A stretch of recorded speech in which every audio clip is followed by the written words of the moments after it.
प्रिय विद्यार्थियों, मैं अवनीश सिंह गौर, प्रवक्ता रसायन विज्ञान, रोहन सिंह इंटर कॉलेज, लुकतरा, जनपद बांदा, माध्यमिक शिक्षा विभाग, उत्तर प्रदेश द्वारा संचालित वर्चुअल कक्षाओं में आप सभी का स्वागत करता हूं। आज हम कक्षा 12 विषय रसायन विज्ञान के एकक 9 उप सह संयोजन यौगिक के अंतर्गत प्रकरण उप सह संयोजन यौगिकों का वर्गीकरण, सूत्रीकरण तथा नामकरण भाग 3/5 का अध्ययन करेंगे। इस व्याख्यान में हमारी चर्चा के बिंदु होंगे उप सह संयोजन यौगिकों का वर्गीकरण, उप सह संयोजन यौगिकों का सूत्रीकरण तथा उप सह संयोजन यौगिकों का नामकरण। इससे पूर्व के व्याख्यान में आप वर्नर के सिद्धांत, द्विक्लवण एवं उप सह संयोजन यौगिकों में अंतर तथा उप सह संयोजन यौगिकों से संबंधित शब्दावली की परिभाषाएं जैसे केंद्रीय धातु परमाणु या आयन, समन्वय सत्ता, लिगैंड, उप सह संयोजन संख्या, ऑक्सीकरण संख्या तथा समन्वय मंडल आदि का अध्ययन कर चुके हैं। वर्नर सिद्धांत के अनुसार उप सह संयोजन यौगिकों में धातुएं कितनी प्रकार की संयोजकताएं प्रदर्शित करती हैं? 2 प्रकार की, प्राथमिक तथा द्वितीयक। केंद्रीय धातु परमाणु के उप सह संयोजी बंध द्वारा जुड़े उदासीन अणु अथवा ऋण आयन क्या कहलाते हैं? लिगैंड कहलाते हैं। दंतुता के आधार पर लिगैंड कितने प्रकार के होते हैं? 3 प्रकार के, एक दंती, द्विदंती तथा बहुदंती लिगैंड। उप सह संयोजन यौगिकों के वर्गीकरण से आप क्या समझते हैं? आज हम उप सह संयोजन यौगिकों के वर्गीकरण, सूत्रीकरण तथा नामकरण का अध्ययन करेंगे। सर्वप्रथम उप सह संयोजन यौगिकों का वर्गीकरण। उप सह संयोजन यौगिकों का वर्गीकरण निम्नलिखित 2 आधारों पर किया जाता है, लिगैंड के आधार पर तथा केंद्रीय धातु परमाणु की संख्या के आधार पर। लिगैंड के आधार पर उप सह संयोजन यौगिकों को निम्नलिखित 2 वर्गों में बांटा गया है।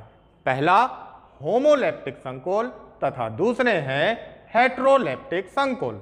होमोलैप्टिक संकुल ऐसे उप सह संयोजन यौगिक जिनमें केंद्रीय धातु परमाणु से केवल एक ही प्रकार का लिगैंड जुड़ा होता है, होमोलैप्टिक संकुल कहलाते हैं। जैसे K4FeCN6। इस यौगिक में केंद्रीय धातु कौन सी है? Fe। और इस केंद्रीय धातु से लिगैंड के रूप में साइनाइड आयन जुड़े हुए हैं। चूंकि यहां पर 6 साइनाइड आयन ही लिगैंड का कार्य कर रहे हैं, साइनाइड के अतिरिक्त अन्य कोई भी लिगैंड नहीं है, इसी कारण यह उप सह संयोजन यौगिक होमोलैप्टिक संकुल का उदाहरण होगा। इसी प्रकार CuNH3 4SO4, यहां पर भी केंद्रीय धातु कॉपर के साथ में केवल एमीन ही लिगैंड के रूप में जुड़ा हुआ है, इसी कारण यह भी कैसा संकुल है? होमोलैप्टिक संकुल है। हेटेरोलैप्टिक संकुल ऐसे उप सह संयोजन यौगिक जिनमें केंद्रीय धातु परमाणु से एक से अधिक प्रकार के लिगैंड जुड़े होते हैं, हेटेरोलैप्टिक संकुल कहलाते हैं। जैसे COClNH3 5Cl2। इस यौगिक में केंद्रीय धातु कोबाल्ट के साथ में क्लोरिडो तथा एमीन 2 प्रकार के लिगैंड जुड़े हुए हैं, इसी कारण यह संकुल हेटेरोलैप्टिक संकुल का उदाहरण है। ठीक इसी प्रकार CrCO3NH3 इसमें भी केंद्रीय धातु क्रोमियम से 2 प्रकार के लिगैंड कार्बोनेट तथा एमीन जुड़े हुए हैं, इसी कारण यह संकुल भी हेटेरोलैप्टिक संकुल है। केंद्रीय धातु परमाणु की संख्या के आधार पर उप सह संयोजन यौगिक 2 प्रकार के होते हैं। पहला एक केंद्रकीय संकुल तथा दूसरे बहुकेंद्रकीय संकुल। एक केंद्रकीय संकुल अर्थात ऐसे उप सहसंयोजन यौगिक जिनमें केवल एक ही केंद्रीय धातु परमाणु उपस्थित हो, एक केंद्रकीय या एक नाभिकीय संकुल कहलाता है। जैसे CONH3 होल 4 Cl2Cl, यहां केंद्रीय धातु कोबाल्ट है और कोबाल्ट का कितना परमाणु उपस्थित है? एक परमाणु। जब एक ही परमाणु उपस्थित है तो यह संकुल कैसा संकुल होगा? एक केंद्रकीय संकुल होगा। इसी प्रकार दूसरा उदाहरण देख सकते हैं आप, CONH3 होल 6 Cl3, यहां पर भी केंद्रीय धातु के रूप में कोबाल्ट है और कोबाल्ट के परमाणुओं की संख्या एक है, अतः यह भी एक केंद्रकीय संकुल है। दूसरा है हमारा बहुकेंद्रकीय संकुल। बहुकेंद्रकीय यानी ऐसे उप सहसंयोजन यौगिक जिनमें समान या भिन्न प्रकार के, समान का अर्थ है कि एक ही धातु के या अलग अलग धातुओं के एक से अधिक परमाणु उपस्थित होते हैं, तब इस प्रकार के संकुल बहुकेंद्रकीय संकुल या बहुकेंद्रकीय उप सहसंयोजन यौगिक कहलाते हैं। जैसे पहला उदाहरण है NH3 whole 5 CrOH CrNH3 whole 5 Br2, यहां केंद्रीय धातु क्रोमियम है और क्रोमियम के परमाणुओं की कितनी संख्या है? यहां एक और दो, अर्थात यहां दो परमाणु हैं, इसी कारण यह बहुकेंद्रकीय संकुल है। ठीक इसी प्रकार से अगला यौगिक है CONH3 whole 6 CrC2O4 whole thrice, यहां पहले धन आयन में कोबाल्ट धातु परमाणु है जबकि दूसरे ऋण आयन में क्रोमियम केंद्रीय धातु परमाणु है, अर्थात यहां पर भी धातु परमाणुओं की संख्या 2 है, अतः यह बहुकेंद्रकीय संकुल है। ऐसे उप सहसंयोजन यौगिक जिनमें केंद्रीय धातु परमाणु की संख्या एक होती है क्या कहलाते हैं? एक केंद्रकीय संकुल। किसी भी उप सहसंयोजन यौगिक का अगर हमें सूत्र के रूप में निरूपण करना हो तो किस प्रकार से किया जाएगा? अब हम उप सहसंयोजन यौगिकों के सूत्रीकरण का अध्ययन करते हैं। उप सहसंयोजन यौगिकों का सूत्रीकरण रसायन विज्ञान की अंतर्राष्ट्रीय संस्था IUPAC के द्वारा दिए गए नियमों की सहायता से किया जाता है। IUPAC के नियम निम्नलिखित हैं। नंबर 1, सर्वप्रथम धन आयन का सूत्र लिखा जाता है, चाहे वह जटिल आयन हो अथवा प्रति आयन। इसके बाद ही ऋण आयन का सूत्र लिखते हैं। जैसे पोटेशियम फेरोसाइनाइड, पोटेशियम फेरोसाइनाइड में पोटेशियम धन आयन है इसलिए इसका सूत्र पहले, तथा फेरोसाइनाइड ऋण आयन है इसलिए इसका सूत्र बाद में लिखा गया। ठीक इसी प्रकार से CuNH3 होल 4 SO4 में CuNH3 होल 4 धन आयन है इसलिए इसका सूत्र पहले, तथा SO4 ऋण आयन है इसलिए इसका सूत्र बाद में लिखा गया। उप सहसंयोजन मंडल का सूत्र लिखने में सबसे पहले केंद्रीय धातु का संकेत उसके आवेश के साथ लिखा जाता है। जैसे tetraammine di aqua cobalt third chloride, इस भी आयन के नाम में कोई स्पेस दिखाई ना दे, सीधे नाम लिखा हुआ हो, वह जटिल आयन होता है और जो स्पेस दे करके लिखा जाता है वह प्रति आयन या सह आयन होता है। जैसे tetraammine di aqua cobalt third में कोई भी स्पेस नहीं है। जब कोई भी स्पेस नहीं है तो यह दर्शाता है कि यह इसका जटिल आयन है। केंद्रीय धातु के अंत में छोटे कोष्ठक के अंदर रोमन अंकों में उसकी ऑक्सीकरण संख्या लिखी होती है। यहाँ किस धातु के नाम के अंत में रोमन अंक प्रयुक्त हुए हैं? कोबाल्ट के अंत में। अतः यहाँ कोबाल्ट क्या है? केंद्रीय धातु है और उस पर आवेश कितना है? उसकी ऑक्सीकरण संख्या के बराबर। इसकी ऑक्सीकरण संख्या 3 है, अतः कोबाल्ट पर +3 आवेश पाया जाएगा। तो जटिल आयन के नाम लिखने में सबसे पहले हम कोबाल्ट +3 का प्रयोग करेंगे।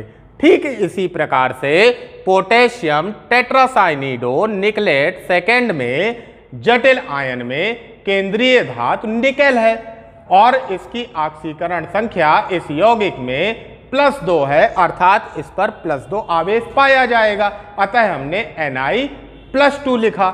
केंद्रीय धातु से जुड़े लिगैंड के सूत्र या संकेतों को उनके आवेश के साथ अंग्रेजी वर्णमाला के क्रम में लिखा जाता है। यदि लिगैंड हमारा बहुपरमाणुक है, अर्थात उसमें एक से अधिक तत्वों के परमाणु हैं, तब उसके सूत्र को छोटे कोष्ठक के अंदर लिखा जाता है। जैसे टेट्राएमीन डाइएक्वा कोबाल्ट थर्ड क्लोराइड में केंद्रीय धातु कोबाल्ट के साथ लिगैंड के रूप में कौन जुड़ा हुआ है? एमीन तथा एक्वा। तो जब पहला अक्षर समान होता है तो अंग्रेजी वर्णमाला का क्रम दूसरे अक्षर के द्वारा निर्धारित करते हैं। इसी कारण एमीन को पहले तथा एक्वा को बाद में लिखा जाएगा। और चूंकि ये दोनों ही उदासीन लिगैंड है, इसलिए इनके आवेश को अंकित नहीं करेंगे। एमीन की संख्या 4 है, इसलिए इसको छोटे कोष्ठक में बंद करने के बाद बाहर 4 लिखा गया, तथा एक्वा 2 है, इसलिए H2O के कोष्ठक के बाहर 2 लिखने पर जटिल आयन का सूत्र CO+3 NH3 whole 4 H2O whole twice होगा।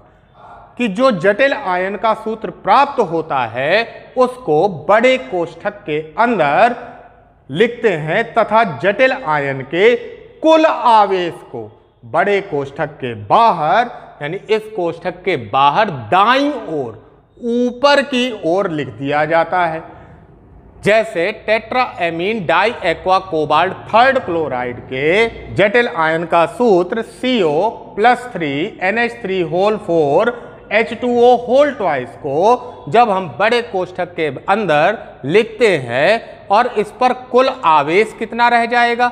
CO पर +3 आवेश था, NH3 H2O पर 0 आवेश होता है, तो 3 में 0 को जोड़ेंगे शेष 3 रह जाएगा। इसलिए बड़े कोष्ठक के बाहर इसके आवेश को दाईं ओर ऊपर की ओर लिख देते हैं और लिखने पर सूत्र प्राप्त हुआ हमको CONH3 whole 4 H2O whole twice +3 ion. इसके बाद धन आयन के आवेश को ऋण आयन के द्वारा संतुलित किया जाता है। जैसे इस टेट्राएमीन डाइएक्वा कोबाल्ट थर्ड क्लोराइड में टेट्राएमीन डाइएक्वा कोबाल्ट थर्ड आयन धन आयन है, क्लोराइड ऋण आयन है, और जब हम इसको संतुलित करते हैं तो चूंकि धन आयन पर +3 आवेश है, इसी कारण हमें आवेश को समाप्त करने के लिए -3 आवेश की आवश्यकता है।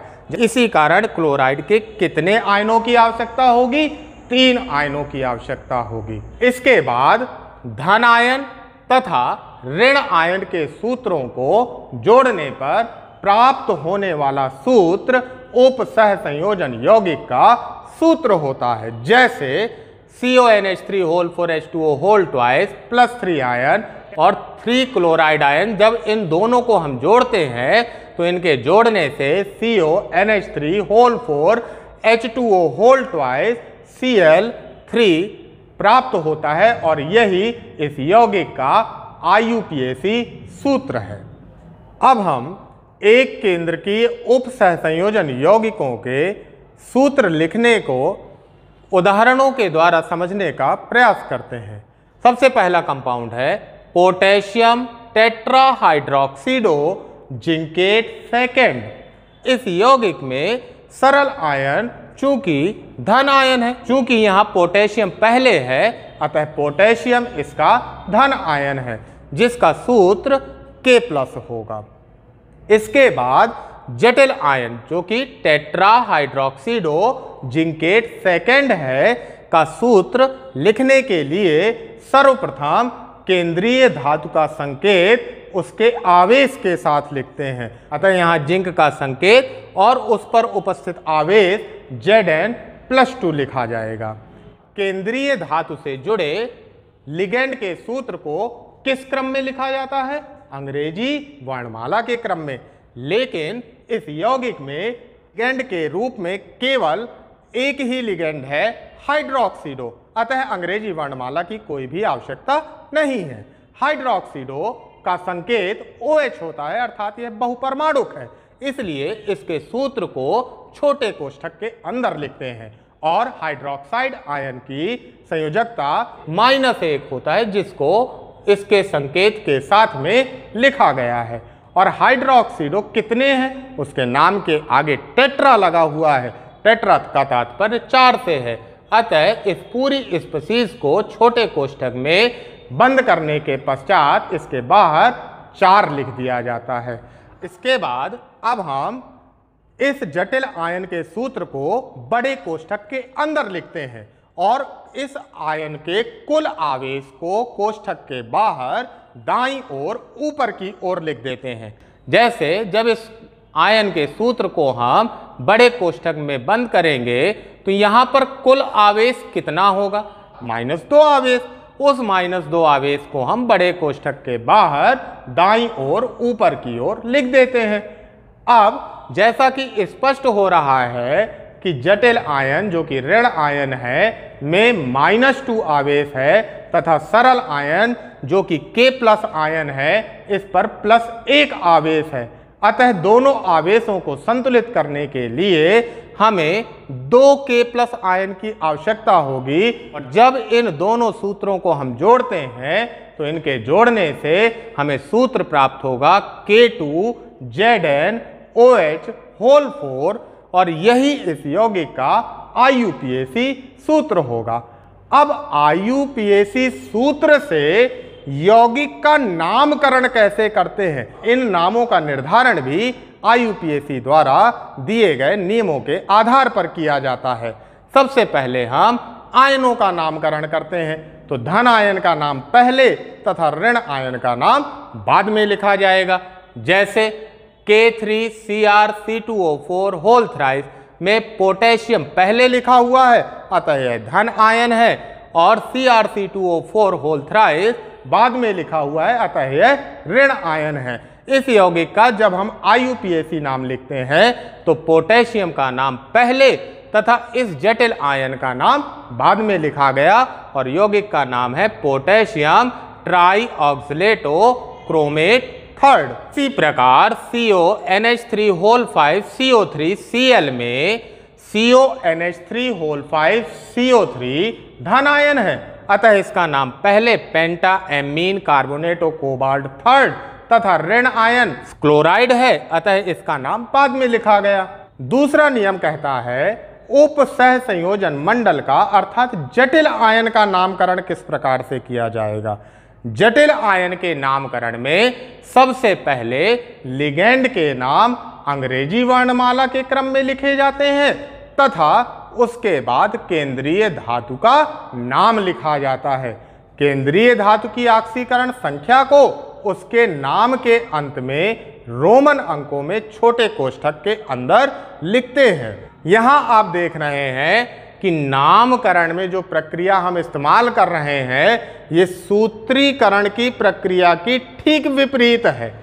जब हम जटिल आयन का सूत्रीकरण करते हैं तो वहां केंद्रीय धातु को उसके आवेश के साथ सबसे पहले लिखा जाता है और उसके बाद लिगेंड के सूत्रों को अंग्रेजी वर्णमाला के क्रम में लिखते हैं। लिगेंड के नामों तथा केंद्रीय धातु के नाम में कोई भी स्पेस नहीं दिया जाता।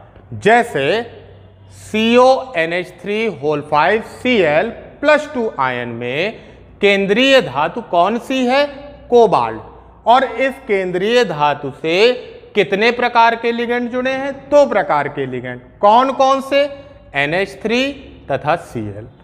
NH3 का नाम एमीन तथा Cl का नाम क्लोरिडो होता है और अल्फाबेटिकली पहले किसका नाम आएगा, एमीन का नाम, क्यों, और क्लोरिडो का नाम बाद में आएगा क्यों। अब कितने एमीन है इसमें, 5 हैं तो 5 को हम पेंटा कहते हैं तथा क्लोरिडो कितने हैं, 1 ही है, इसलिए उसकी संख्या को प्रदर्शित नहीं किया जाता। और जब हम इस संकुल आयन का नाम लिखेंगे तो नाम होगा पेंटा एमीन, जो कि 5 एमीन्स को प्रदर्शित कर रहा है, क्लोरिडो दूसरा लिगेंड, कोबाल्ट केंद्रीय धातु तथा थर्ड कोबाल्ट की ऑक्सीकरण संख्या है। और इनके नामों में कोई भी स्पेस नहीं दिया जाता। लिगेंड का नामकरण किस प्रकार से करते हैं, उसके लिए 3 नियम हैं। सबसे पहला नियम ये कहता है कि ऋणावेशित लिगेंड के नाम के अंत में ई के स्थान पर ओ जोड़ देते हैं, यानी उनका साधारण नाम में जो ई लगा होता है उसको हटाकर ओ को जोड़ दिया जाता है। जैसे एसीटेट, एसीटेट में ई के स्थान पर ओ जोड़ेंगे तो एसीटेट एसीटेटो में परिवर्तित हो जाएगा। सल्फेट सल्फेटो में, थायोसाइनेट थायोसाइनेटो में, कार्बोनेट कार्बोनेटो में, फ्लोराइड फ्लोरिडो में, क्लोराइड क्लोरिडो में। इसी प्रकार जितने भी ऋण आयन होते हैं उन सभी में नाम में ई के स्थान पर ओ को जोड़ दिया जाता है। जो उदासीन तथा धनावेशित लिगेंड हैं उनके नाम परिवर्तित नहीं होते, जैसे C5H5N और IUPAC नाम भी पायरिडीन है। N2 dinitrogen, O2 dioxygen, NO2 plus nitronium ion है। N2H5 का IUPAC नाम हाइड्रोजीनियम, NO प्लस का IUPAC नाम नाइट्रोसोनियम। लेकिन कुछ उदासीन लिगेंड ऐसे भी होते हैं जिनके नाम परिवर्तित हो जाते हैं, ये अपवाद लिगेंड हैं। जैसे H2O का साधारण नाम वाटर होता है लेकिन IUPAC में इसे एक्वा लिखा जाता है। NH3 का नाम अमोनिया है लेकिन IUPAC में इसका नाम एमीन लिखा जाता है। NO को नाइट्रोसिल तथा कार्बन मोनोऑक्साइड को कार्बोनिल कहा जाता है। यदि जटिल आयन में एक ही प्रकार के लिगेंड की संख्या 1 से अधिक हो तो उनकी संख्या को प्रदर्शित करने के लिए उनके नाम के पूर्व 2 के लिए डाई, 3 के लिए ट्राई, 4 के लिए टेट्रा आदि का प्रयोग किया जाता है। कार्बनिक लिगेंड में इन्हीं संख्याओं को प्रदर्शित करने के लिए अलग शब्दों का प्रयोग करते हैं, क्योंकि इनके साधारण नामों में ही इन नामों का उपयोग किया जाता है। इसलिए अगर कार्बनिक लिगेंड की संख्या 2 है तो उसे बिस से, 3 के लिए ट्रिस से तथा 4 के लिए टेट्राकेस आदि का प्रयोग किया जाता है। जैसे COCl2En whole twice plus ion में 2 क्लोरिडो तथा 2 एथेन 1,2 डायमीन लिगेंड जुड़े हैं। अतः इसका नाम निम्न प्रकार से लिखा जाएगा। 2 के लिए हम किसका प्रयोग करते हैं? डाई का, इसलिए डाई क्लोरिडो। अब यहां क्लोरिडो पहले क्यों आया? अंग्रेजी वर्णमाला के अनुसार, क्योंकि इसका स्पेलिंग सी से स्टार्ट होगी जबकि एथेन की स्पेलिंग ई से स्टार्ट होती है, इसलिए क्लोरिडो को पहले लिखा गया और उसकी संख्या को उसके आगे, डाई क्लोरिडो। और ये कार्बनिक लिगेंड है, इसके नाम में डाई पहले से ही प्रयुक्त हो रहा है, इसलिए डाई तो लिख नहीं सकते, तो डाई के स्थान पर किसका प्रयोग किया जाता है? बिस का प्रयोग करते हैं। तो बिस एथेन 1,2 डायमीन कोबाल्ट, जो कि इसकी केंद्रीय धातु है तथा इस धातु के बाद उसकी ऑक्सीकरण संख्या रोमन अंकों में कोबाल्ट 3 लिखी गई। केंद्रीय धातु आयन का नामकरण इस आधार पर किया जाता है कि यदि जटिल आयन धन आयन है तो केंद्रीय धातु का नाम वही लिखा जाता है जो उस तत्व का नाम है। यदि जटिल आयन ऋण आयन है तो धातु के नाम के अंत में एट अर्थात ATE जोड़ दिया जाता है। जैसे कोबाल्ट के लिए कोबाल्टेट हो जाएगा, क्रोमियम के लिए क्रोमेट हो जाएगा। कुछ धातुओं के साधारण नाम में एट ना जोड़ करके उनके लैटिन भाषा के नाम में एट जोड़ा जाता है। जैसे Fe का लैटिन नाम फेरम होता है, अतः यह फेरेट, कॉपर को क्यूप्रेट, सिल्वर को अर्जेंटेट तथा गोल्ड को ऑरेट लिखा जाता है। अब हम कुछ उदाहरण के माध्यम से यौगिकों के IUPAC नाम लिखने का प्रयास करेंगे। CONH3 5CO3Cl। सबसे पहले हमें धन आयन का नाम लिखना है और धन आयन हमारा कौन सा है? CONH3 5CO3, जो कि एक जटिल आयन है। जटिल आयन के नामकरण में सबसे पहले केंद्रीय धातु से जुड़े हुए लिगेंड का नाम किस क्रम में लिखते हैं? अंग्रेजी वर्णमाला के क्रम में लिखते हैं। और यहाँ कोबाल्ट के साथ एमीन तथा कार्बोनेटो दो लिगेंड जुड़े हुए हैं, तो दोनों में से अंग्रेजी वर्णमाला के अनुसार पहले किसका नाम आएगा? एमीन का नाम आएगा और कार्बोनेटो का नाम बाद में लिखा जाएगा। और जब इस रूप में हम इसका नाम लिखते हैं तो एमीन के अणुओं की संख्या कितनी है? 5, तो इसके आगे हमें पेंटा लगाना पड़ेगा तथा कार्बोनेटो का एक ही अणु है, इसलिए उसके नाम के आगे कुछ भी नहीं लिखा जाएगा। इस क्रम में इसका नाम लिखने पर नाम होगा 5 के लिए पेंटा, एमीन और दूसरा लिगेंड कौन सा है? कार्बोनेटो। नाम होगा पेंटा एमीन कार्बोनेटो। इसके बाद केंद्रीय धातु का नाम लिखते हैं। चूंकि इस यौगिक में जटिल आयन धन आयन है, अतः केंद्रीय धातु का नाम वही होगा जो उस तत्व का नाम है और इसकी ऑक्सीकरण संख्या को नाम के आगे छोटे कोष्ठक के अंदर लिखा जाएगा। पेंटा एमीन कार्बोनेटो कोबाल्ट 3। इसके बाद ऋण आयन का नाम लिखा जाएगा और इस यौगिक में ऋण आयन क्लोराइड है, अतः इस जटिल आयन के नाम के अंत में ऋण आयन का नाम जोड़ने पर हमें प्राप्त होगा पेंटा एमीन कार्बोनेटो कोबाल्ट 3 क्लोराइड, जो कि इस यौगिक का IUPAC नाम है। आज के इस व्याख्यान में हमने उपसहसंयोजन यौगिकों का वर्गीकरण, उपसहसंयोजन यौगिकों के सूत्रीकरण या सूत्र लिखने तथा एक केंद्र की उपसहसंयोजन यौगिकों के नामकरण का अध्ययन किया। गृह कार्य है निम्नलिखित उपसहसंयोजन यौगिकों के IUPAC नाम लिखिए। CONH3 6 Cl3, K2 PdCl4, CONH3 5 Cl Cl2। निम्नलिखित उपसहसंयोजन यौगिकों के सूत्र लिखिए। टेट्रा एमीन डाई एक्वा कोबाल्ट 3 क्लोराइड। दूसरा है potassium tetra cyanido nickelate 2, tris ethane 1,2 diamine chromium 3 chloride. आज हमने कक्षा 12 विषय रसायन विज्ञान के एकक 9 उपसहसंयोजन यौगिक के अंतर्गत प्रकरण उपसहसंयोजन यौगिकों का वर्गीकरण, सूत्रीकरण तथा नामकरण भाग 3/5 का अध्ययन किया।